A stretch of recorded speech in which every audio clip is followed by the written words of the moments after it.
স্বাধীন সাংবাদিকতা আমরা পাইনি।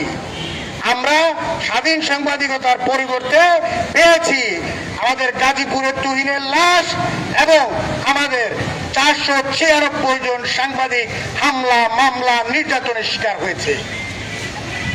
আমরা চট্টগ্রাম রিপোর্টার্স অ্যাসোসিয়েশন সাংবাদিকদের কল্যাণে কাজ করে, তাই আমরা প্রতিটি হামলা মামলার শিকার হওয়া সাংবাদিকদের জন্য, সেটা হোক রংপুর, দিনাজপুর, খুলনা, বগুড়া, আমরা চট্টগ্রাম প্রেস ক্লাবের সামনে দাঁড়িয়ে তার প্রতিবাদ জানাই এবং আগামীতেও আমরা এই ধারাবাহিকতা বজায় রাখবো।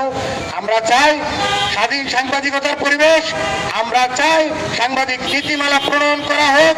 আমরা সরকারের যে চিন্তা, তথ্যমন্ত্রীর যে চিন্তা যে সাংবাদিকদেরকে নিবন্ধনের আওতায় আনা হবে, আমরা তার সম্মতি জানাই।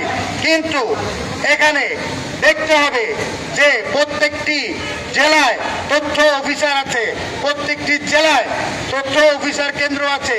জেলা প্রশাসকের মাধ্যমে জেলা প্রশাসককে আহ্বায়ক করে আমি আমার 5 জনকে টানবো, আমি আমার 10 জনকে টানবো, এখানে ভাইগিরি হবে। তো ভাইগিরি চাই না, আমরা সাংবাদিক নীতিমালা প্রণয়ন চাই এবং সাংবাদিকদের নিবন্ধন করে প্রকৃত সাংবাদিকদেরকে মাঠে স্বাধীনভাবে কাজ করার পরিবেশ করে দিবেন।